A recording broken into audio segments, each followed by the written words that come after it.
beliau ini sudah cukup sebentar ya, nggak lama-lama amat sebenarnya ya. Cuman kesannya tuh apa sih? Kesannya dari beliau itu kalau dari luar kelihatannya kayaknya cengengesan ya, cengengesan, ketawa-ketawa. Dari dalam juga sih ya. Tapi lihat timnya, teman-teman. Ya, timnya, betul, visinya ya. Wow ya. Cara dia ngomong aja, teman-teman. Wah, udah langsung ya. Nah, jadi pagi hari ini tuh spesial, teman-teman. Kalau saya dengerin, beliau kayaknya nggak terlalu banyak sharing, kayaknya harus diperbanyak ya. Iya benar. Harus diperbanyak ya. Betul. Nah, jadi kita siapin catatannya, kita siapin hati dan fokus yang terbaik, kita tepuk tangan, ada Sunday Punch? Nggak usah ya. Kita tepuk tangan yang terbaik untuk Riko Dwi Nugroho. Legacy, selamat pagi. Bentar ya. Oke, silakan duduk teman-teman. Saya hari ini akan ceritain gimana kita akan ketemu di Bali, apa aja yang akan kita lakukan di Bali, dan makanan apa yang akan kita makan di Bali. Yang setuju boleh katakan yeay. Bentar ya, saya set dulu, memastikan bahwa saya nggak lebih dari 1 jam. Oke. Ya, soalnya saya suka, nanti ada Cindy lah, ada Raisa lah gitu ya. 10 menit lagi, 10 menit lagi. Jadi saya udah bawa sendiri ya, nggak lebih dari 1 jam. Oke, teman-teman, hari ini saya juga bawa tablet untuk memperlihatkan sama teman-teman. Kemarin Mirel datang bawa tablet, speaker datang bawa tablet, saya juga bawa tablet. Tapi saya tulis, tapi saya tulis ya. Soalnya kalau pakai tablet itu teh suka hilang-hilang. Nah saya bingung, kan harus ada Adri nanti ke depan. Pusing ya. Saya tulis nih. Oke, gitu ya teman-teman ya. Udah cukup, hiburannya cukup ya. Selamat pagi Legacy. Apa kabar?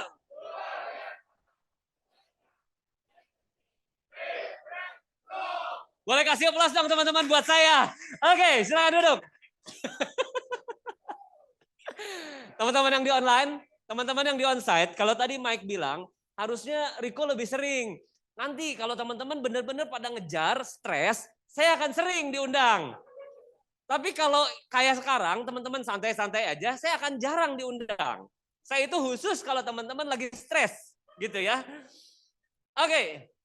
Hari ini saya mau ceritain tentang hook. Apa teman-teman? Hook, bilang kiri kanan. Hook. Oke.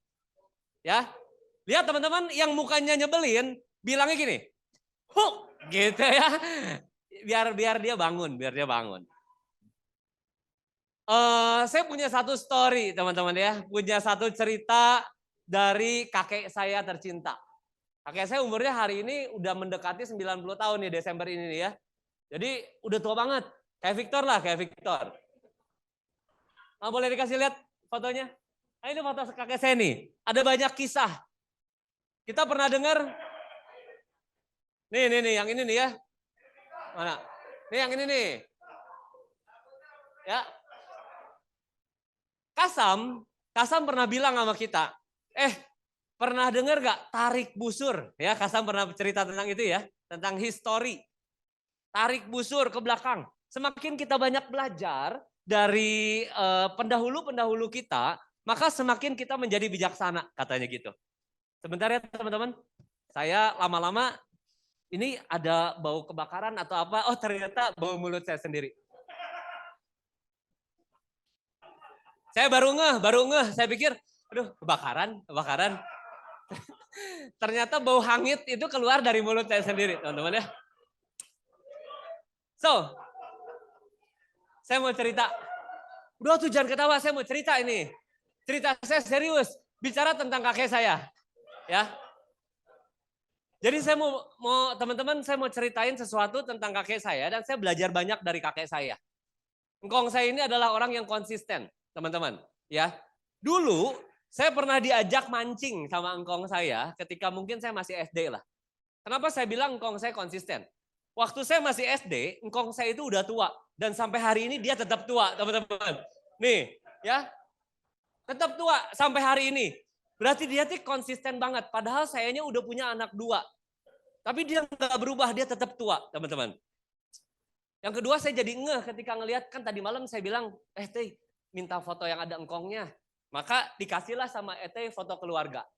Saya jadi ngeh, kalau orang suka bilang, masa itu adek kamu putih gitu, cantik gitu, masa adek kamu, mereka nggak percaya teman-teman. Padahal ada satu persamaan yang saya temukan dari foto ini. Saya jadi liatin Esther, liatin saya, liatin Esther, ada satu persamaan.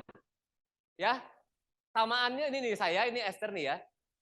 Persamaannya kita sama-sama cucu dari bapak ini nih. Gitu. Jadi saya lihat, saya tahu ada satu persamaan. Jadi saya sama-sama cucu. Oh ya udah. Maaf ya. Oke, teman-teman saya mau ceritain tentang mancing, boleh ya? Karena kan ini tentang hook katanya gitu. Saya mau ceritain tentang mancing. Langsung ya cerita aja ya. Sin, boleh kasih slide yang lain. Ini nanti panjang. Tenang kan gue bilang 60 menit. Gue mau ngomong apa juga terserah, 60 menit ya. Teman-teman, bener waktu SD saya itu diajakin sama engkong saya mancing. Mungkin satu-satunya cucu yang pernah diajak mancing. Ya, Esther nggak pernah diajak mancing, saya tahu. Tapi engkong saya itu seneng mancing, teman-teman. Seneng mancing, dia orangnya introvert. Jadi dia senengnya gitu ya, kalau dia habis kerja, dia lagi libur, dia pasti mancing. Nah satu hari diajak gue mancing, jadi gue belajar banyak dari engkong ketika engkong mancing gitu ya. Saya perhatiin. Dan engkong di situ tahu, orang-orang di situ tahu bahwa si Riko kecil itu ternyata berbakat untuk memancing keributan. Dan saya cuma diajakin mancing satu kali, setelah itu engkong saya nggak mau ngajakin mancing lagi. Karena saya ribut sama itu tuh, ada tetangga sebelah yang ikannya ternyata, kan kalau ikan kalau udah dapat dijaringin ya teman-teman ya. Tahu ya pernah mancing, siapa yang pernah mancing angkat tangan? Kalau ikan udah dapat dijaringin. Nah sama saya dipakai main jaringnya terus lepas. Ikannya kabur. Nah si orang itu, bapak-bapak itu marah-marah. Sejak saat itu saya nggak pernah diajak mancing sama engkong saya. Ya. Nah engkong saya sadar bakat saya. Saya juga baru sadar bahwa bakat saya memancing keributan. Gitu. Satu kali aja. Tapi bukan itu yang mau saya ceritain hari ini teman-teman. Yang mau saya ceritain adalah dalam memancing, saya perhatikan kalau mau mancing besok pagi itu singkong tuh mancing tuh jam 5, jam 6. Malamnya dia siapin umpan. Ya. Lain ikan, lain umpannya. Enggak benar nih ya. Lain ikan, lain umpannya. Ya itu memang saya cakep. Udah itu aja. Saya cuma mau bilang lain ikan, memang lain umpannya. Tapi kalau yang ngomong cakep cuma satu, nggak valid. Tapi kalau kayak tadi ngomong cakepnya banyak, valid. Ya, oke. Jadi si engkong itu dia selalu perhatiin, dia selalu cek. Ini mau mancing, mancing apa? Kalau mancing mujair sama mancing emas ternyata umpannya beda. Kalau mancing lele umpannya beda. Mancing satu lagi apa ikan gurame itu juga beda. Jadi gue perhatiin oh iya ya, dia memperhatikan karakteristik ikan. Dia lihat kolamnya di mana. Kalau kolamnya di daerah itu ikannya sukanya ini karena saking seringnya engkong mancing. Gitu. Yang gue perhatiin sama kita nih ya, para partner, para leader di dunia insurance, kita kadang-kadang nggak ngeh. Setiap orang nasabah itu berbeda-beda. Kita rasa, kita tahu satu cerita Pak Welty dan kita pikir udah beres, kita nggak mau belajar lagi, nggak mau training lagi. Kita pikir gue udah bisa kok, gue udah bisa kok, gue udah bisa. Tapi berkaca dari Widya itu dari dulu jagoan closing teman-teman. Buat teman-teman partner ya di online ataupun di onsite, kita ngerti, sangat-sangat ngerti, Widya itu sangat ahli di bidang produk asuransi, dia ngerti. Pokoknya dia udah kayak kamusnya kita lah ya. Nah, kalau kita nanya klaim, nanya apa sama Widya. Jadi dia sangat ngerti. Tapi kalau teman-teman Widya ketemu orang, dia konsul lagi sama Abe, konsul lagi sama Beca.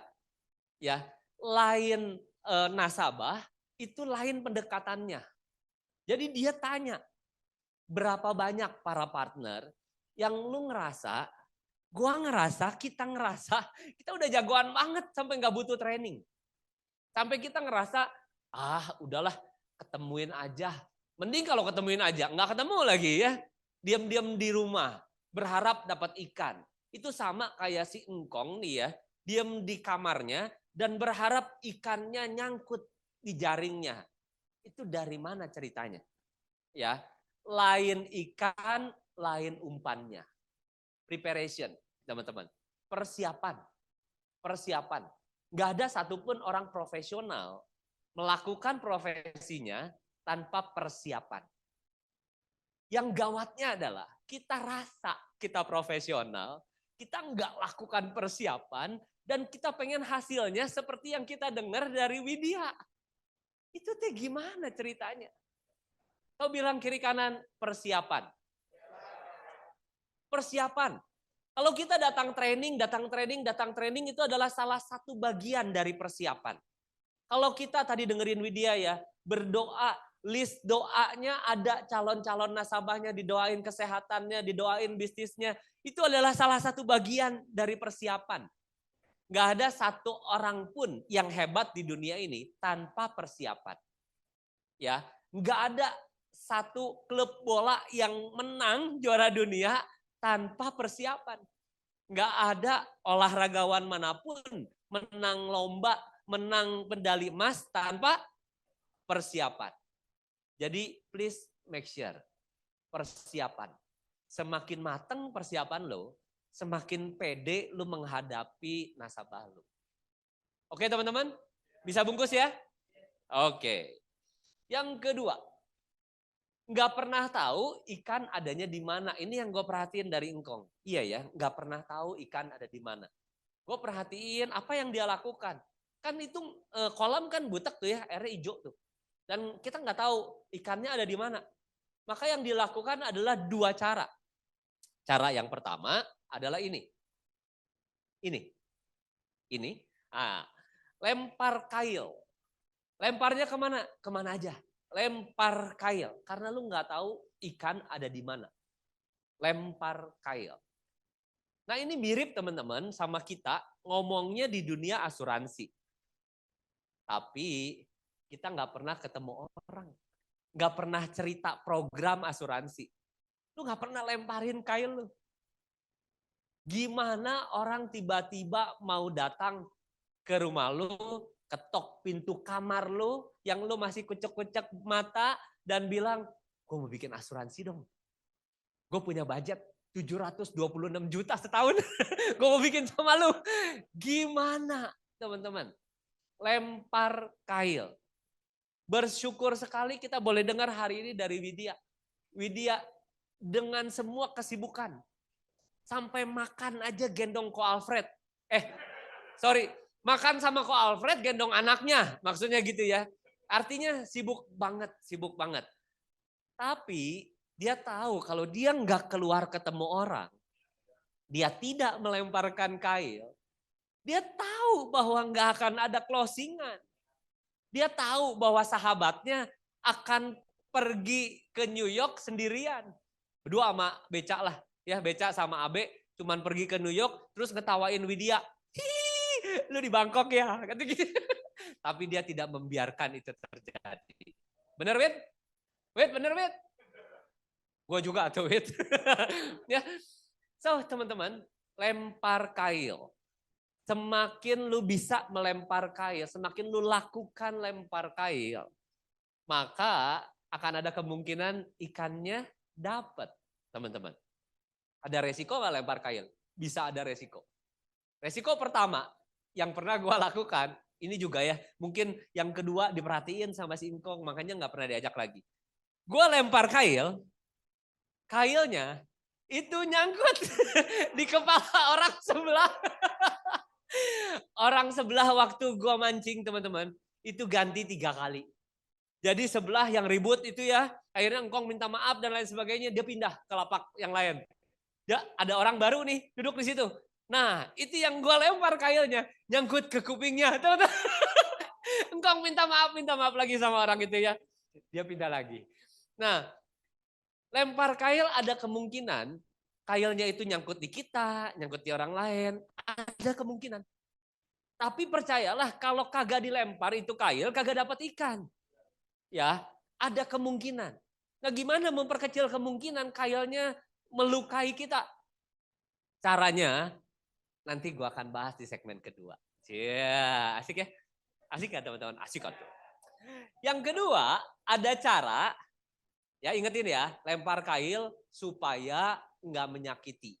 Nah itu nanti dibahas di segmen kedua. Tapi nggak pernah tahu ikan ada di mana, ini ada cara kedua.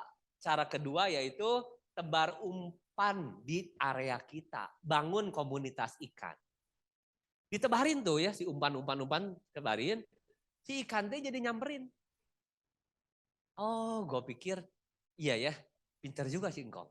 Ya, ikannya jadi tahu di daerah situ. Dia pertamanya gue pikir teh ngapain nih si umpan-umpan di kecil-kecil diremah-remahin terus dilemparin di depan dia. Gue pikir teh ngapain ya? Kalau ikan lapar, bukannya dia tuh jadi makin nyanggut gitu ya. Nah kalau ikan dikasih makan dulu, kan dia kenyang. Ya gimana ini teh? Oh ternyata dia membangun pools, komunitas ikan teman-teman ya.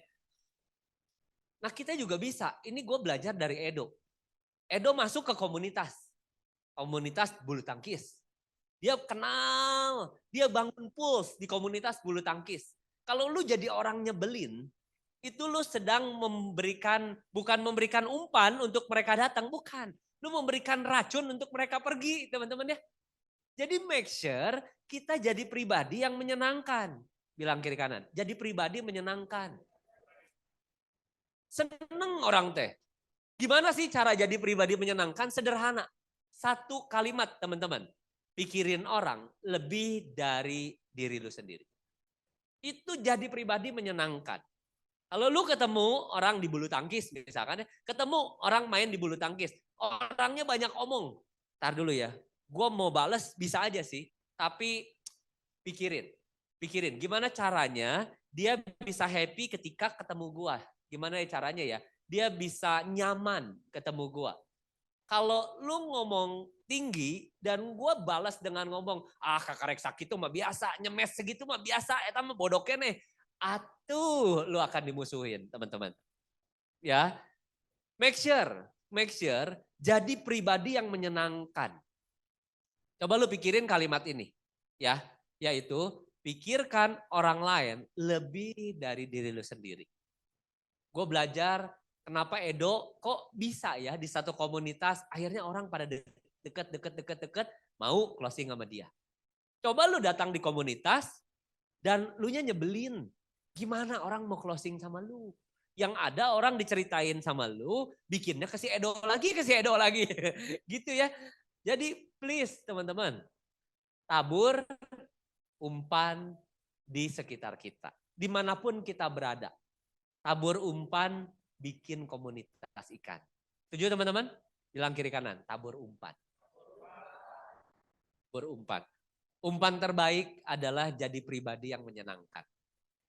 Ya, umpan terbaik jadi pribadi yang menyenangkan. Kalau masih lu bingung juga, gimana kok jadi pribadi yang menyenangkan? Perhatikan kalimat ini, pikirin orang lain lebih daripada lu pikirin diri lu sendiri. Yang berikutnya nomor 3 adalah fokus dan perhatiin kumbulnya. Kalau lu udah lempar, lu tuh fokus. Fokus cara lu lempar, fokus. Perhatiin kumbulnya, fokus. Karena kalau prioritas lu gak di situ, umpan lu itu hilang terus. Kebawa terus sama si ikannya. Lup, gak ditarik-tarik dia. Ikannya pergi, begitu ditarik terlambat, ya udah gak ada umpannya. Ya, fokus dan konsisten. Konsisten artinya apa? Konsisten artinya tetap perhatiin lu udah cerita sama orang, perhatiin si orang itunya. WA-nya, IG-nya, di like terus, ditanya, kok wah lagi di situ ya, makan apa di situ? Oh iya kok, gue pernah di situ juga. Nah, itu terus bangun hubungannya. Supaya kalau satu hari kepikiran sama dia, bener juga ya yang diomongin si Glenn, kayaknya mah butuh nih. Dia ingetnya ke si Glenn. Fokus dan konsisten. Ada satu video tentang fokus dan konsisten. Ini video yang menceritakan tentang lomba balap lari. Kita sering lihatlah cerita ini di YouTube, video ini di YouTube. Ya, bahkan di cerita-cerita anak-anak ada balap lari antara kelinci dan kura-kura. Yang menang siapa? Di cerita anak-anak aja yang menang kura-kura. Yuk kita lihat videonya. Video ini จี mendapat เมล views และยีเวิร์ดแฟร์ไปค่ะทุกคนยีเวิร์ดแฟร์ของเราจะมุ่งหน้าต่อไปเรื่อยๆนะครับจีเมลไม่เยอะนะครับจีเมลจีเมลเก่งมากจีเมลเก่งมากจีเมลแต่ว่าย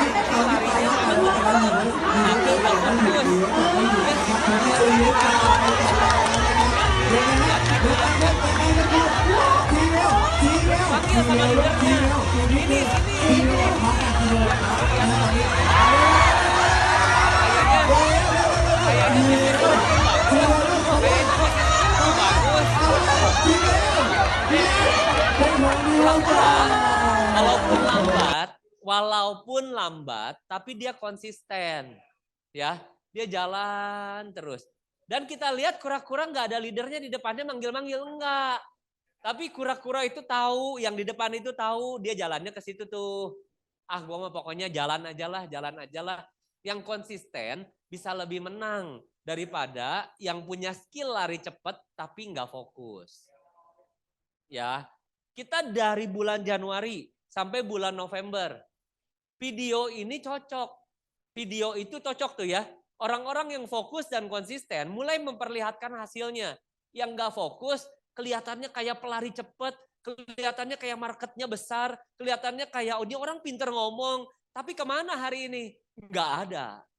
Karena nggak dapat apa-apa juga tanpa fokus dan konsisten.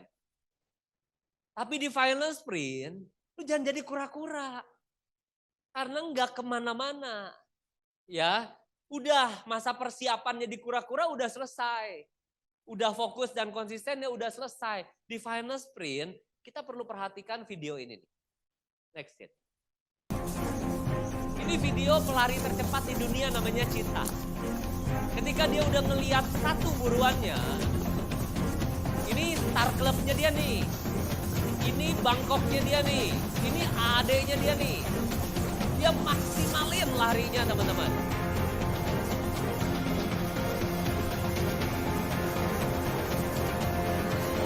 Dan pasti dapat. Ya. Teman-teman, menurut penelitian, gazelle atau kijang liar ini mampu lari lebih lama daripada cheetah. Tapi penelitian berkata, cheetah yang pelari jarak pendek ini selalu bisa menghitung kapan dia tenaganya habis dan sebelum habis tuh gazelle udah kena. Gitu ya. Dia fokus, dia konsisten dan dia tahu ini momentum terbaiknya. Kalau ada di video yang lainnya, dia itu sebelum lari itu ya, dia udah ancang-ancang, dia udah peregangan otot, dia tahu ini gue lari maksimal, mati-matian. Gue tuh kalau lari tuh maksimal, mati-matian. Ya, walaupun nggak lama. Nah, di final sprint ini, teman-teman kita perlu belajar dari si Cheetah. Apa yang lu mau dari bulan Januari udah lu pegang, udah lu pikirin, udah lu doain. Nah itu dikasih lihat di depan mata setiap hari. Make sure lari tercepat kita hari ini. Besok bangun tidur, lu lihat lagi goal lu dan make sure lari tercepat kita hari ini. Be better than yesterday. Kalau kemarin gue larinya segini, besok gue larinya lebih lagi, besok gue larinya lebih lagi. Itu namanya final sprint. Tapi kalau lu santai-santai aja kayak kura-kura yang tadi boleh. Bulan Januari lu mau gitu terserah lu. Tapi ini bulan November, bilang kiri kanan, ini November brother. Ini November. November udah mau selesai. Besok lagi nih ya, udah pada pasang pohon Natal buat yang Kristen nih. Ya, tanggal 1 udah Desember nih. Desember cuma 15 hari efektifnya. Jadi kalau kita nggak lari maksimal, terus kita berharap gitu ya, berharap. Tiba-tiba gol kita nyampe, oh gimana? Ini berlaku buat gue teman-teman. Ketika gue ngomong begini ya, gue denger Widya, gue bilang, aduh gue juga mau. Tapi pasti ada yang belum gue lakukan, yang Widya udah lakukan. Dan yang perlu gue lakukan adalah gue perlu tanya, apa ya? Apa yang perlu gue lakukan lebih ya? Apa yang perlu gue lakukan lebih? Bukan anteng-anteng diem-diem, bukan. Tanya, ada Martin ya buat para partner nih. Widya kan udah pengalaman sellingnya dari dulu, dia mau udah jagoan banget. Tanya Martin. Martin udah selesai juga Star Club-nya. Martin udah selesai juga AAD-nya. Tanya Martin. Lu gimana bisa begitu? Lu gimana bisa begitu? Ya, kalau misalkan nih kejauhan tanya Martin, lu cek kan selalu legacy kasih petunjuk tuh. Ada 20 orang teratas API-nya. Martin kejauhan, Martin nomor 2. Ya yang di atas lu aja sedikit siapa? Coba cek, tanya sama dia. Lu tanya lagi yang di atasnya lagi sedikit, tanya lagi sama dia. Make sure lu itu perlu ada sedikit di luar jangkauan lu. Ya, kalau misalkan terlalu jauh lihat si itu mah nggak kelihatan, burem, nggak apa-apa. Lu rentangkan tangan lu sejauh mungkin, lalu lihat siapa yang ada di depan. Nah make sure lu tanya sama orang itu. Dan lakukan lebih sedikit dari jangkauan terluar lu. Apa yang lu biasa lakukan? Ketemu orang kok, gue mah biasa banyak ketemu orang. Seminggu gue bisa 2 lah ketemu orang. Gak apa-apa, gak usah diketawain. Gitu gak usah. Ya. Tapi mulai lihat, ya kalau gitu mah ketemu 4 atuh. Coba seminggu ketemu 4. It's okay. Kalau memang lu ngerasa ketemu 2 udah rentangan terjauh lu, ya tambahin sedikit lah, ketemu 4 lah, kali 2 lah. Oke? Sampai lu bisa setiap hari ketemu orang. Kan habitnya udah terbangun tuh. Kalau habit udah terbangun, kata Bapak habit sedunia kita siapa? Ray Stephen Mulyana. Gitu ya. Kata Bapak habit kita, kalau habit udah kebangun, itu modal kuat buat apapun yang lu mau tuju di depan sana. Karena kita membangun habit memang. Tapi ketika habit terbangun, habit membangun masa depan. Jadi kalau kita mau membangun masa depan, make sure habitnya kita bangun. Sehari ketemu 2, sehari ketemu 3, sehari ketemu 4. Nah kalau udah begitu ya, lu mau sehari nggak ketemu orang juga nggak enak. Benar? Ayo, bilang kiri kanan, habitnya dibangun. Habitnya dibangun. Ya, tanya. Kalau lu ngerasa lu udah pinter di sisi ini, tanya lagi, ada bisa apa lagi, gali lagi, gali lagi, gali lagi. Passionnya mana dimunculin. Lu kebayang gak kalau si Citah tadi ya, gak punya passion nih ya, gak punya passion yang cukup kuat. Ketika tadi ngepot di tikungan pertama, dia udah kepleset, dia bilang, udahlah, bukan jatah gue yang itu mah. Menurut lu kalau Citah kayak gitu itu bakal makan apa enggak? Kan si Giselle itu memang kaki lebih kurus, dia mampu lebih lincah untuk zet gitu ya, ngepot. Nah kalau Citah dalam kecepatan yang sangat cepat, ngepot nggak gampang. Ya, dia mungkin kelewatan sedikit. Kalau kelewatan sedikit terus dia bilang, dia ngepot. Udahlah, bukan jatah gua. Ya dia nggak makan, teman-teman. Ya. Jadi, ayo tanya. Ya, gue bisa lari cepat, kata si Citah. Tapi dia tahu Giselle ngepot-ngepot. Oke, gimana caranya ya? Ketika dia ngepot, gue nggak kebablasan terlalu jauh. Gue juga bisa ngerem dan belok. Nah itu tanya. Di sini ada orang-orang yang menurut gue ya, punya pengetahuan cukup tinggi di bidang asuransi, punya pengetahuan cukup kuat di bidang membangun habit, punya pengetahuan cukup dalam tentang mindset. Kalau kita ketemu Will Dewa dan lain sebagainya, lu tanya. Will, ini gimana Will? Maka dia akan memompa otaknya, terus sampai ke atas. Lalu keluarlah hikmat dari mulutnya. Gini kok, wah iya benar, benar. Pokoknya lu perlu bersyukur ketika lu nanya Willy dan dia mompa. Itu tandanya dia lagi mau mompa hikmat dari, ya gua nggak tahu lah dari mana ya. Tapi terus dia mau ke atas, ke atas, ke atas.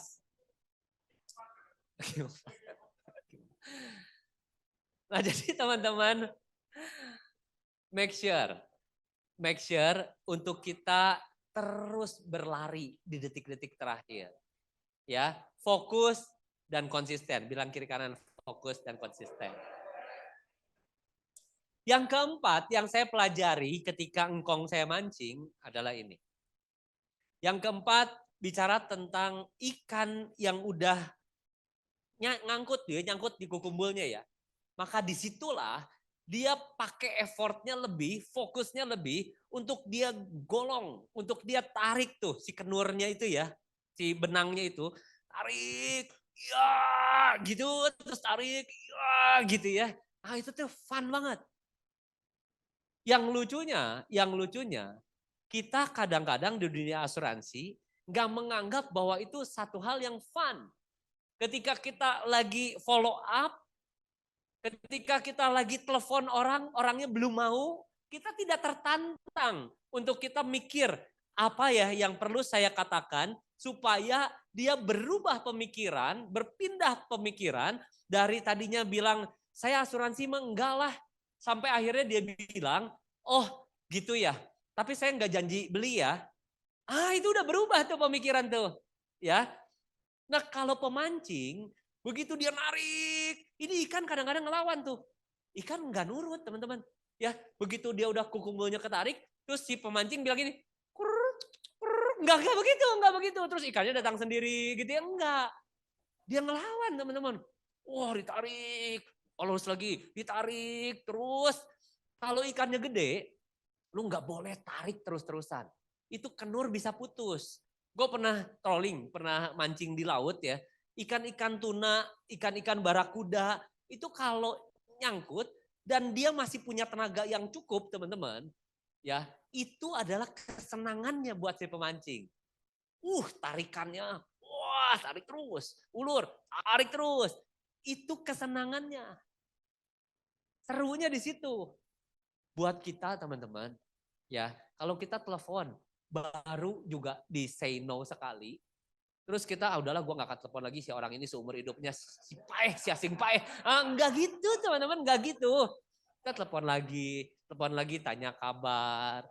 Ya, lu pikir kalau leader-leader yang udah lama nggak digituin sama nasabah? Digituin juga sama. Gak digituin sama partner, digituin juga. Gak digituin sama calon partner, begitu juga sama. Sama. Ya. Apa yang kita lakukan itu keseruannya. Bilang sama-sama, itu serunya. Itu serunya, gregetnya. Jadi begitu dia nolak, bagus. Ayo, gua nih kasih ini, lu tolak lagi dong. Jangan cepet-cepet. Bagus. Tolak lagi dong. Bagus. Jangan kayak orang, kalau kita kan sering pergi ke Eropa ya. Kata orang-orang di Oslo, orang-orang Viking itu bilang kalau orang yang gampang menyerah itu namanya epesmer, teman-teman ya. Jadi jangan begitu. Orang-orang di Oslo ini lu gak pergi sih pandemi lu mah. Waktu ke Copenhagen kan gak pergi kan. Nah kalau gua mah nonton. epesmer itu teman-teman tahu gak epesmer? Hanya orang-orang Norwegia yang tahu ini. epesmer itu adalah ketika baru juga sekali ditolak terus dia, memang gua mah gini, ada gua mah gak bakat, ada gua mah. Belikan pundungan babarian. Itu bahasa area sekitarnya tuh ya. Dari epesmer adalah belikan pundungan babarian. Itu bahasa sekitarnya. Buat teman-teman yang di Jakarta, gue cuma mau bilang, welcome to the club. So, teman-teman, yuk Anda udah ada di profesi di mana memang kita akan menemukan hal-hal itu. Nikmatilah. Nikmati. Ketika orang masih ragu-ragu, follow up lah. Ketika orang angkat telepon dan bilang, aduh nantilah ya, saya masih sibuk nih, telepon lagi lah. Ketika orang mau ketemu orang, mau ditemuin gitu ya, dia udah janji, kita udah datang nih, nungguin 2 jam, 3 jam, terus dia nggak datang. Dia bilang, sorry, gua hari ini ternyata ada meeting mendadak. It's okay, bikin janji lagi lah. Bikin janji lagi, one more. Sampai kapan? Sampai itu ikan bisa kebawa pulang. Ya, tarik ulur, sampai itu ikan masuk ke dalam jaring, ke bawah pulang. Dan yang lebih parah ini teman-teman, ini menurut gue ini parah banget. Kalau ada orang yang udah closing, terus dia nggak tahu dong, closingannya itu issued atau enggak, ada pendingan atau enggak. Para partner, bukan cuma para partner ya, para leader, make sure nasabah lo udah diceritain, itu bukan the end of the day, bukan. Udah diceritain di follow up sampai dia memutuskan tanda tangan. Setelah memutuskan tanda tangan kita submit, lu cek. Ini submitan gue sampai kemana? Udah keluar belum si pernyataan submitnya berhasil? Ada remarks atau enggak setelah submitnya berhasil? Remarknya apa? Tanya ke orang-orang. Ini kalau suruh medical check up, gimana nih amannya? Gimana ininya? Gimana itunya? Seorang Widya nanya AB teman-teman. Masa lu merasa lu lebih pintar? Ya, nanya AB, B, ini supaya gini gimana ya B? Supaya gitu gimana ya B? Seorang Mike Tyson punya pelatih teman-teman. Seorang Ronaldo punya pelatih. Please. Kalau kita udah lakukan, yuk tanya berikutnya, what next? Karena kadang-kadang kita nggak kepikiran apa yang perlu saya lakukan setelahnya. Tapi lu tanyalah sama leader lu. Der, gue udah lakukan ini, what next? Der, gue udah ceritain, dia responnya begini Der, what next? Der, gue udah begitu Der, what next? Oke teman-teman, ya jangan biarkan di detik-detik terakhir final sprint kita fail hanya karena hal-hal beginian, administratif, yang kita nggak tanya what next. Oke, setelah issued, what next? Bawa polis, what next? Oke, ketemu referensi dari dia, what next? Selalu tanya, after apa yang sudah saya lakukan, selalu tanya apa teman-teman? What next? Oke, setelah ini, what next? Setelah ini, what next? 4 hal yang saya pelajari. Tapi saya punya PR, saya punya janji, utang janji sama teman-teman. Yaitu bicara gimana kok tentang tadi tuh ngelempar kailnya, hooknya. Supaya ini ya less lah, lebih sedikit failnya. Mau dengar teman-teman? Saya berharap mau dengar. Karena kalau teman-teman gak mau dengar, saya tetap mau ngomong. Saya berharap teman-teman jawabannya mau dengar. Nah, yang berikutnya adalah tentang hooknya. Ya, tentang bagaimana kita melempar kail.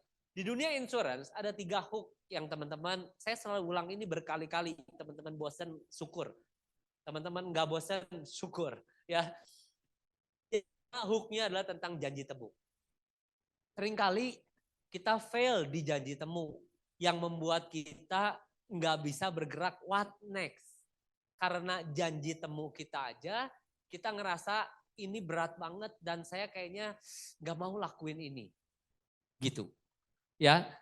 Untuk bicara janji temu ada mindset yang perlu kita pegang teman-teman. Mindsetnya adalah kalau semakin banyak pertemuan, semakin banyak kesempatan. Bilang kiri kanan. Semakin banyak pertemuan, makin banyak kesempatan. Semakin sedikit pertemuan, hanya sedikit kesempatan. Yuk repeat teman-teman, sedikit pertemuan, hanya sedikit kesempatan. Tidak ada pertemuan, tidak ada kesempatan. Kalau itu kita sadari, maka bikin janji temu adalah langkah pertama yang lu perlu sukai. Gua nggak pernah bilang suka nggak suka, karena lu nggak bisa nggak suka. Lu perlu sukai. Kalau lu gak suka, padahal bisnis ini langkah pertamanya adalah membuat janji temu, berat. Kedepannya berat. Oke? Perlu sukai. Bersyukur di sini ada Koko Andre yang bikin sistem. Kalau teman-teman yang bilang, gue belum suka kok, it's okay, itu wajar. Tapi kalau lu bilang, lu gak suka, gue akan bilang, I feel sorry for you. berat. Tapi kalau lu bilang gua belum suka kok, it's okay, itu wajar. Maka Legacy punya sistem. Koko Andre mensupport kita untuk yuk kita calling day bareng-bareng. Beberapa kali gue lihat ada Rahel, ada Cidemi, ada Gita ya yang telepon bareng-bareng Ko Andre. Telepon. Pak, saya mau ketemu Bapak dong. Hari apa baiknya? Weekend apa weekdays dan lain sebagainya. Gitu ya. Dan bersyukurnya satu langkah yang kita enggak mau lewati itu. Ketika dilewati oleh Rahel. Minggu kemarin closing berapa Hel? 4. 3. 3 case teman-teman, boleh kasih aplaus dong buat Rahel. Hel, waktu sebelum calling day bareng-bareng, ada rasa gak sih kalau nelfon orang di mana gitu? Ada gak? Dan itu membuat Rahel enggan untuk melakukan yang memang harus kita lakukan untuk telepon orang. Ada gak begitu ya? Ada ya. Ya. Tapi ketika kita calling day bareng-bareng nih, membantu gak Hel? Untuk Rahel, dia ditolak, gue juga. Sama kita tas dulu. Teman-teman, yang kayak Philip pasti sangat sadar bahwa ketika masuk ke ruang guru BP bareng-bareng sama teman-teman, gak terlalu menakutkan. Daripada Philip masuk ke ruang guru BP sendirian, gurunya 3-an. Jadi Philip sadar, kalau dia mau nakal, dia ajak teman-temannya. Supaya kalau masuk ke ruang guru BP, bareng-bareng. Gurunya yang takut sama kita. Nah, itu sama teman-teman. Kalau calling day kita belum terbiasa, yuk biasakan. Ada toolsnya. Ya, kita udah pikirin toolsnya. Calling day bareng-bareng. Ya. Kalau gue boleh pinjam ceritanya salah satu partner kita namanya Aryo. Ya, Aryo ada di sini. Nah, Aryo juga punya, kenapa? Ya, Aryo ada di Zoom. Ya, Aryo pernah punya keengganan untuk telepon. Dan itu membuat dia memang nggak gampang untuk ketemu orang. Ya, apa yang terjadi? Adri atau saya, siapa yang bisa waktu itu menemani dia di Zoom. Jadi dia telepon di Zoom. Ini juga ketika Samdian lakukan hal yang sama. Telepon di Zoom. Dia telepon, gue dengerin. Gue kadang-kadang kasih chat. Kalau si calon nasabahnya itu ngejawab apa, objection apa, gue kasih chat. Aryo tinggal baca. Dan begitu terus. Sampai kapan? Sampai kapan Bapak habit sedunia? Sampai terbentuk habit. Sampai terbiasa. Dan kebiasaan itulah yang membentuk masa depan. Ini lupa nih ya. Lupa, baru juga berapa menit. Ya, nanti saya ulang loh, saya cerita lagi. Kebiasaan itulah yang membentuk masa depan. Jadi apa yang perlu kita lakukan? Kita bentuk dulu kebiasaan. Bentuk kebiasaan. Kebiasaan apa? Kebiasaan kalau nelfon orang, udah nggak pakai lagi yang namanya takut, cemas, khawatir, dan lain sebagainya, perasaan-perasaan yang nggak perlu itu tuh. Telepon aja. Ya, Bapak Andre kalau kita pernah dengar ceritanya, dia juga dulu ngalamin yang sama, tapi di tempat kerja yang lama. Ya, dia telepon juga dia nggak biasa, tapi dia lakukan sampai akhirnya terbiasa. Sampai akhirnya kalaupun disebut Mbak, dia nggak apa-apa. Ya Mbak, ada apa Mbak? Dia nggak apa-apa, gitu ya. Biasa aja. Oke teman-teman, sampai sini clear teman-teman? Bikin janji temu, mindsetnya adalah kalau nggak ada pertemuan, nggak ada kesempatan. Oke? Lalu hooknya adalah, ada satu, ini saya boleh pinjam dari Cici Feni. Cici Feni baru aja kemarin nge-WA saya. Nah saya jadi pinjam. Ini Cici Feni lagi bikin janji sama calon nasabahnya. Ya. Malam kok saya mau bikin janji ketemuan buat update info manfaat proteksi income. Manfaat bagus banget dan cocok banget sebagai pencari nafkah utama. Manfaat ini keluarga udah bla bla bla bla. Terus dia jawab dengan satu kalimat pamungkas. WA proposalnya aja dulu, Fen. Coba saya baca. Berapa banyak teman-teman yang nasabahnya dipanjang dan dia jawab, oke WA aja. Ada? Ada. Ya. Lalu Civeni telepon 911. Padahal dia udah punya banyak keahlian. Ya, kalau gua juga nanya dia. Tapi di saat-saat tertentu kadang-kadang memang pemain membutuhkan pelatih. Ya. Jadi Civeni dengan punya kerendahan hati, dia WA, Riko panjang. Bantuin. Jawabannya apa tadi? Gue bilang, justru mau bikin janji temu ketemu Koko supaya bisa tahu kebutuhannya dan bisa bikin proposalnya. Kan dia minta dikirimin proposalnya. Bisa bikin proposalnya. Jadi bagusnya weekend atau weekdays kita ketemunya. Jawabannya apa, Fen? Tiba-tiba dia menjawab weekend. Artinya dia berubah dari nggak mau ketemu sampai akhirnya dia memilih weekend. Once orang udah memilih, maka pilihan berikutnya akan lebih mudah. Kenapa? Karena dia tidak sedang mempertahankan pilihan yang berseberangan. Ya, kalau orang berdebat, walaupun hati kecilnya tahu dia salah, dia akan berusaha mencari kalimat untuk membenarkan kesalahannya. Oke? Nah, nggak perlu berdebat dengan nasabahnya kita. Berilah dia pertanyaan pilihan. Sehingga dia yang memilih weekend atau weekdays. Once dia memilih weekdays atau weekend, maka kita tinggal tanya, weekendnya baiknya Sabtu atau Minggu? Dia udah jawab weekend. Weekend cuma Sabtu atau Minggu. Kalau dia jawab weekdays, weekdaysnya mendingan Selasa atau Rabu. Kalau nggak cocok di antara dua itu, jadi baiknya hari apa? Hari Kamis aja gitu kok atau Jumat? Oke? Dia akan mempertahankan pilihan pertamanya dia, teman-teman. Waktu dia bilang weekend, maka lebih mudah buat kita Sabtu atau Minggu. Sabtu, oke. Sabtunya baiknya yang Koko lebih santai, jamnya pagi atau sore. Maka dia akan terus mempertahankan pilihan demi pilihannya kan.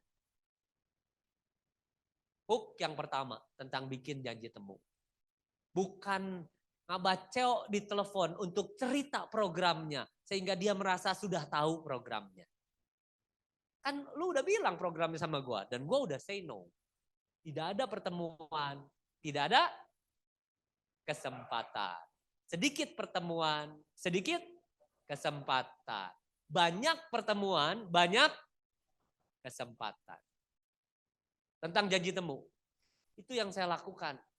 Hooknya adalah make sure kita tidak berseberangan dengan dia, tapi kita membantu dia memilih mana yang lebih nyaman buat dia. Prefer A atau B? Prefer A atau B? Oke teman-teman? Oke. Kok pengen tahu dong kalau gini, kalau gitu? Tenang, ini bukan kelas handling objection, makanya lu training di kelas handling objection. Kok ini kalau dia jawabnya gini gimana? Lu training dong di kelas waiting for the call. Biasanya yang ngajarnya ganteng banget. Lu datang. Next. Ya Samdian maksudnya. Janji temu yang hook yang kedua adalah presentasi. Ini belokan yang kedua nih. Ya, kalau kita udah ketemu janji temunya, aduh itu udah melegakan. Hal yang kedua adalah presentasi. Ada berapa banyak orang di luar sana yang taunya bahwa orang yang namanya agen asuransi, sales asuransi, marketing asuransi, kerjaannya adalah ngomong ceritain program. Berapa banyak orang yang tahu bahwa kita itu kerjaannya sehari-hari ngomong ceritain program. Ada teman-teman? Banyak? Kalau banyak gak ada yang angkat tangan ini. Yang tahu bahwa kerjaan kita kayak begitu tuh, ngomong ceritain program. Boleh angkat tangan? Saya dulu taunya begitu. Makanya kagak closing. Rasio closingnya rendah. Kenapa? Karena saya nggak tahu apa yang dia butuhin. Saya sibuk dengan nyeritain apa yang saya mau ceritain. It's all about my story, not your story. It's all about kebutuhan saya untuk mencapai ini nih, Star Club nih, Bangkok nih, AAD nih, ADD. It's not about your family. Hook dalam presentasi, yang pertama adalah tanya. Saya banyak belajar dari Bung Ben. Bung Ben itu rasio closingnya tinggi karena mungkin banyak bertanya. Soalnya di kita aja yang dia nggak mau closingin kita, dia nanya terus. Ya, dia banyak bertanya. Ya, the man of question. Ya, maka kita sebut Bung Ben adalah Mr. Q, Mr. Question. Dia nanya, kamu bertanya, kamu nanya. Nah, dia nanya tuh teman-teman ya. Dia nanya hal-hal, tanya tentang apa sih yang jadi kepengenan lu, apa sih yang jadi harapan lu. Ini anak lu lucu banget ya, umur berapa nih? Oh, nanti rencana mau kuliah di mana? Dia tanya, hal-hal itu dia tanya. Sampai dia dapat hot buttonnya. Karena hanya dengan bertanya, kita bisa mendengar. Hanya dengan mendengar, kita bisa memahami. Oke teman-teman? Prudential punya tagline ini. Tapi seringkali agent-agentnya nggak melakukan tagline ini. Agent-agentnya sibuk bicara. Kalau mau sibuk bicara, jadi speaker. Ya, kalau mau jadi agent, jadi konsultan, lu perlu sibuk bertanya. Tanya, denger. Oh, jadi tahu hot buttonnya. Paham. Setelah tahu hot buttonnya, kita tahu yang mana titik yang kita perlu terus pencet untuk dia merasa ini kebutuhannya dia. Tanya, dengar, paham. Boleh diulang teman-teman? 2, 3, tanya, dengar, paham. Jarinya semua lihat ke depan. Tanya, dengar, paham. Oke, jadi kalau lu lupa, berharap hari ini ketika lu diulang-ulang dan lu pakai jari begini, itu mengengker. Kalau ketemu nasabah, kata si Riko, tanya, dengar, paham. Tanya, dengar, paham. Bukan nyerocos ngomong apa yang kita pengen bicarakan sama dia, bukan. Ya, setelah kita tahu hot buttonnya, udah ngerti nih hot buttonnya, maka kita bisa membantu dia memberi solusinya. Kasih solusinya. Oke, Koko pengen pensiun mandiri ya kok. Kenapa kok kalau boleh tahu Koko pengen pensiun mandiri? Dia cerita, oh memang kalau pensiun gak punya uang kira-kira apa yang terjadi? Koko pernah lihat ada orang yang pensiun gak punya uang. Dia cerita. Nah itu gue lagi menekan hot buttonnya berkali-kali. Setelah itu kita baru bilang, wah menurut Koko seberapa penting pensiun mandiri dalam hidupnya Koko? Kalau ini penting banget, pas banget kok Riko diceritain di kantor. Ada satu cara yang sering kali ini sederhana tapi gak dilakuin orang. Riko boleh cerita sama Koko 10 menit ya? Present. Pak WLT 30 tahun tidak merokok, dia bekerja dapat apa kok? Dapat uang. Ini trik berikutnya, terlibat. Ditanya sama kita, dapat uang. Oh benar juga ya kok ya. Gak mungkin dia cuma dapat penghargaan berupa tepuk tangan dari mungkin dari kantornya ya kok ya. Enggak. Ya oke. Setelah dapat uang, kalau habis terus, kira-kira pensiunnya dia akan punya uang atau enggak kok? Enggak. Jadi Pak Welty biasanya melakukan, membagi 3 kantong. Itu kan bosen kali dengar gue cerita begini. Ya, 3 kantong.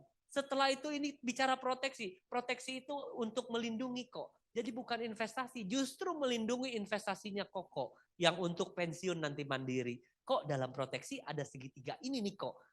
Cash flow protection, asset protection, asset creation.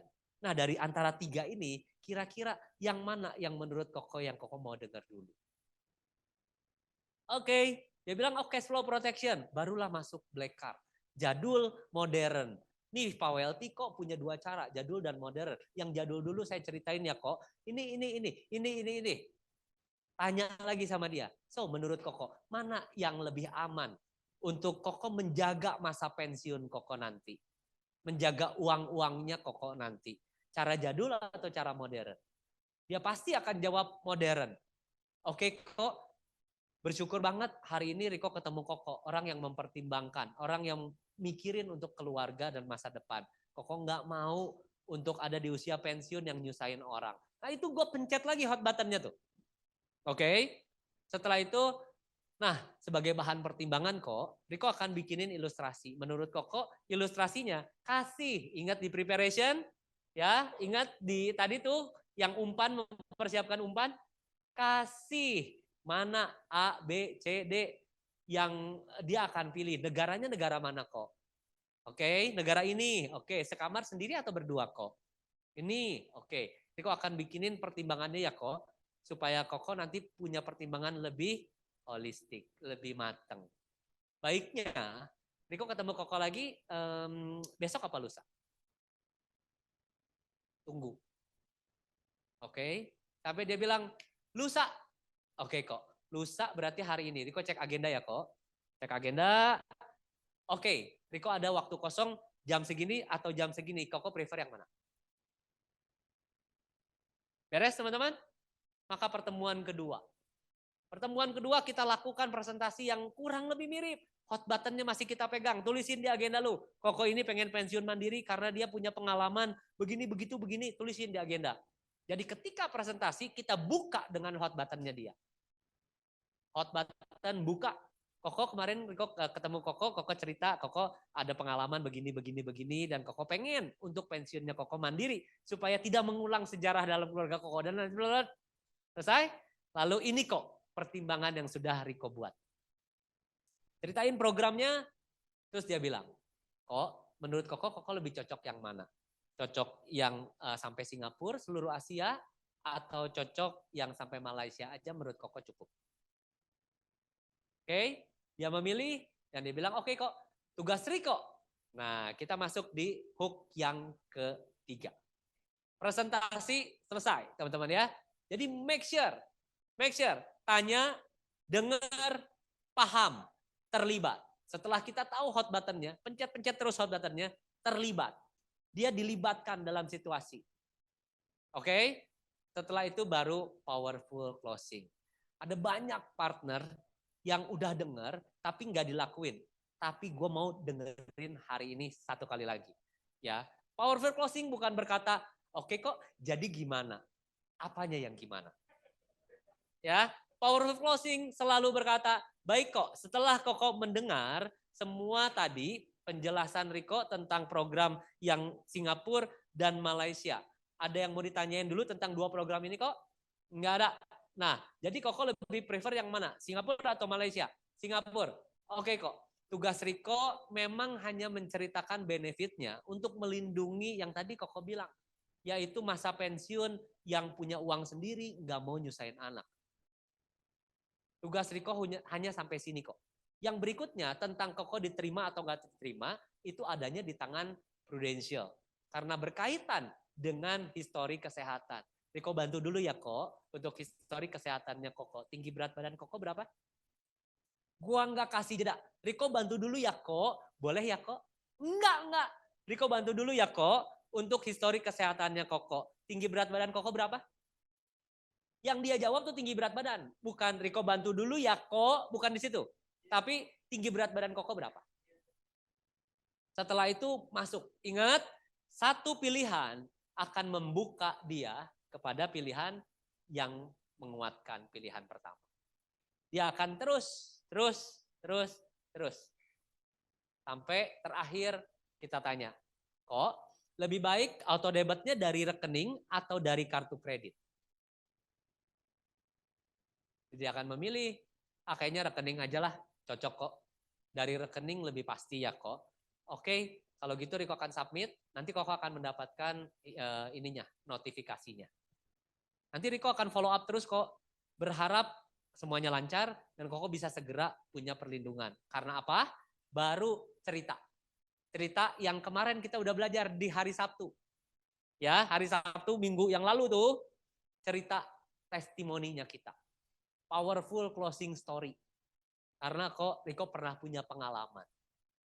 Pengalaman Riko sama Mami, cerita. Ya, kita nggak pernah tahu kok Mami itu nggak pernah sakit, nggak pernah masuk rumah sakit. Seumur hidup Riko menikahi istri, itu saya nggak pernah lihat Mami sakit. Tapi di satu hari, cerita. Sampai sini clear teman-teman? Powerful closing story kita mengikat, nge-wrap pilihan-pilihannya dia. Supaya dia nggak jadi mikirnya di tengah-tengah setelah kasih kartu kredit, aduh jadi nggak ya, atau nanti aja gitu ya, atau aduh masih ada cicilan, aduh Ini jemuran belum diangkat. Jadi dia nggak kemana-mana teman-temannya mikirnya. Tapi dia cerita powerful closing story. Di antara teman-teman, setelah kita lewat 1 minggu nih. Siapa yang udah bikin powerful closing story-nya? Boleh angkat tangan teman-teman? Yuk bikin yuk, yang lain yuk. Please make sure.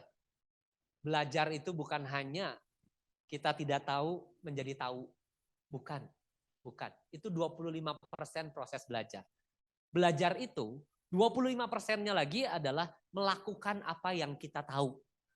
Tapi kok itu baru 50%? Betul, karena kita belum menjadi ahli di situ.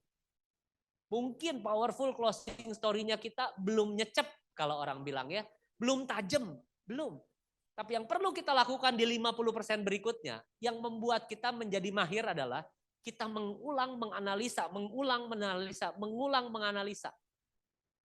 Sehingga powerful closing story kita menjadi powerful. Oke teman-teman? So, bertepatan dengan waktu yang sudah habis, saya akan ngajak teman-teman untuk lihat satu video terakhir. Ini adalah video final sprint yang kita perlu lakukan ini. Kalau kita mau ada di puncak, teman-teman ya.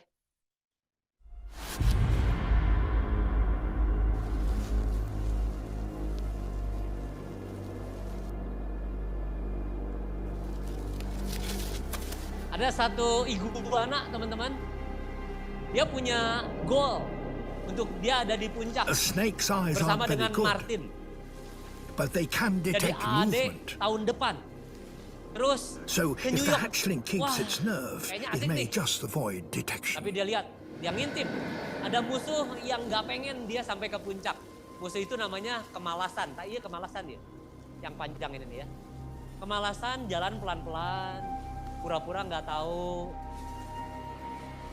Kita kadang-kadang nggak sadar. Kemalasan mulai kedeketin kita dan bilang tenang, tahun 2023 masih ada.